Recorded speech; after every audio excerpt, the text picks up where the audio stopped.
জাহান্নামের অবস্থা এত ভয়ঙ্কর হবে, জাহান্নামের ভেতরে লক্ষ লক্ষ কোটি কোটি কাফির মুশরিককে দেওয়ার পরেও জাহান্নাম বলবে হালমিম মাজিদ, আরো আছে নাকি, আরো দাও। কোটি কোটি কাফেরের দল, মুশরিকের দল, সীমা লঙ্ঘনকারী দল, তাদেরকে যখন জাহান্নামে ফেলা হবে, বড় বড় পাথর খণ্ড জাহান্নামে ফেলা হবে, তারপরও জাহান্নাম বলবে হালমিম মাজিদ, আরো আছে নাকি, দাও, আরো দাও, আরো দাও।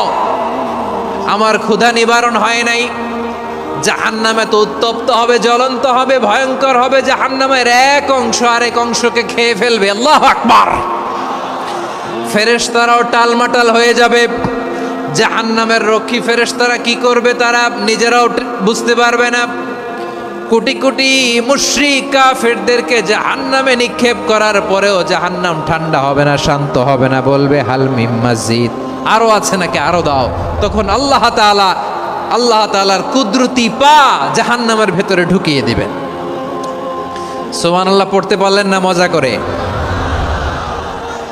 কোনো কিছুতেই যখন জাহান্নামকে শান্ত করা যায় না, আল্লাহ তাআলা তার কুদরতি পা জাহান্নামে ঢুকিয়ে দিবেন। দেয়ার সাথে সাথে জাহান্নাম থেকে আওয়াজ আসবে, কত কত বিইজ্জাতিকা ওয়া বিকদরিক, আল্লাহ বিইজ্জাতিকা ওয়া বিকারমিক, আল্লাহ আপনার ইজ্জতের কসম, যথেষ্ট হয়েছে, এনাফ এনাফ, আর লাগবে না। সুবহানাল্লাহ বলেন। ওই ভয়ঙ্কর জাহান্নামে আমরা যেতে চাই কেউ?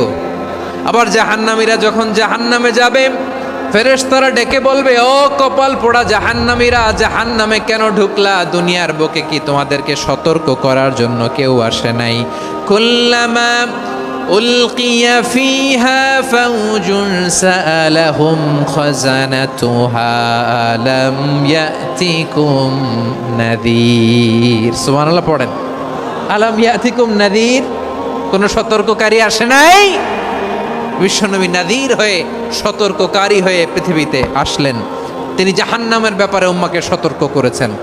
জান্নাতকে যেমনি তিনি চমকপ্রদভাবে উম্মার সামনে পোট্রে করেছেন, চিত্রায়িত করেছেন, ঠিক অনুরূপভাবে ভয়ঙ্কর জাহান্নামকেও তিনি এই উম্মার সামনে পোট্রে করেছেন। জাহান্নামকে কিভাবে বিশ্বনবী উম্মার সামনে পোট্রে করলেন, চিত্রায়িত করলেন, শুনতে মনে চায়? সিলেটবাসী শুনতে মনে চায়? জান্নাতের কথা শুনে যেমনি জান্নাতে যাওয়ার ব্যাপারে আপনারা আগ্রহী হয়েছেন, জান্নাতের নাজ নেয়ামতের কথা শুনে, জান্নাতের ফিচার শুনে যেমনি জান্নাতে যাওয়ার ব্যাপারে আমরা উদ্বেলিত হয়েছি, উচ্ছ্বসিত হয়েছি, জাহান্নামের কথা শুনলে কিন্তু আমাদের কলিজা কেঁপে উঠবে। কিভাবে বিশ্বনবী পোট্রে করলেন? বিশ্বনবী বলেন, নারুকুম হাযিহিল্লাতী ইউকিদু ইবনু আদম জুজউন মিন ৭০ জুজআন মিন হাররি জাহান্নাম।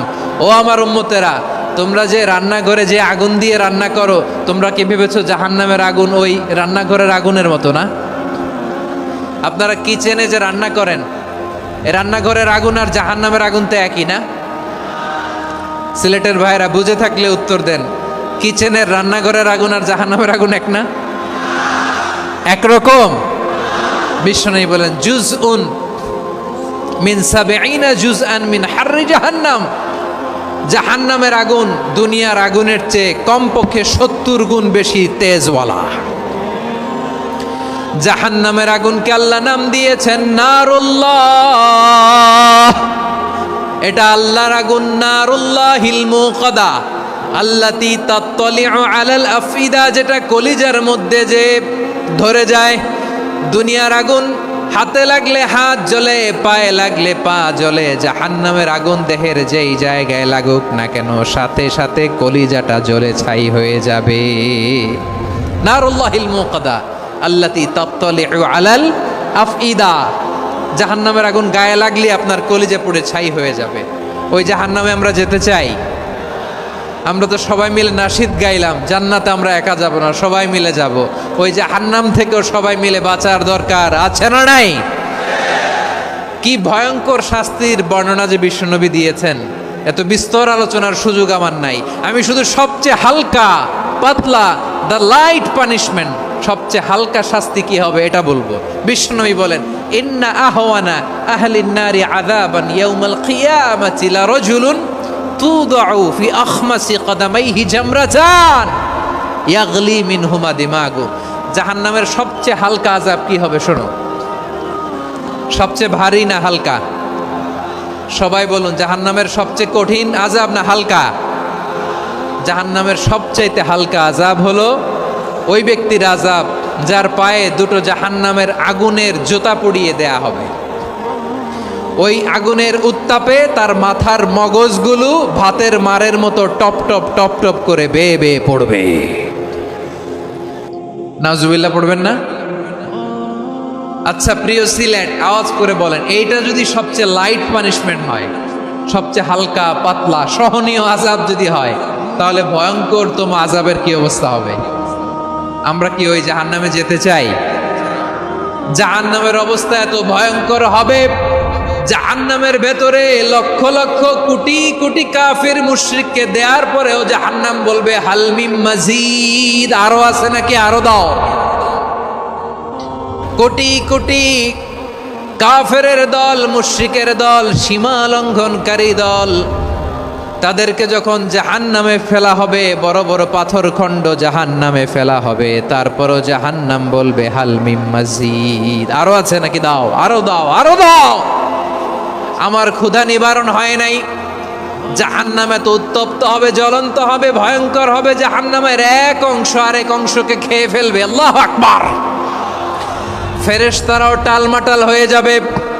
জাহান্নামের রক্ষী ফেরেশতারা কি করবে তারা নিজেরাও বুঝতে পারবে না। কোটি কোটি মুশরিক কাফেরদেরকে জাহান্নামে নিক্ষেপ করার পরেও জাহান্নাম ঠান্ডা হবে না, শান্ত হবে না, বলবে হাল মিন মাজিদ, আরো আছে নাকি, আরো দাও। তখন আল্লাহ তাআলার কুদরতি পা জাহান্নামের ভেতরে ঢুকিয়ে দিবেন। সুবহানাল্লাহ পড়তে পারলেন না মজা করে? কোনো কিছুতেই যখন জাহান্নামকে শান্ত করা যায় না, আল্লাহ তাআলা তার কুদরতি পা জাহান্নামে ঢুকিয়ে দিবেন। দেয়ার সাথে সাথে জাহান্নাম থেকে আওয়াজ আসবে, কত কত বিইজ্জাতিকা ওয়া বিকদরিক, আল্লাহ বিইজ্জাতিকা ওয়া বিকারামিক, আল্লাহ আপনার ইজ্জতের কসম, যথেষ্ট হয়েছে, এনাফ এনাফ, আর লাগবে না। সুবহানাল্লাহ বলেন। ওই ভয়ঙ্কর জাহান্নামে আমরা যেতে চাই কেউ? আমরা সব সময় ওই জাহান্নাম থেকে আল্লাহর কাছে পানাহা চাই। আওয়াজ করে বলেন ঠিক কিনা?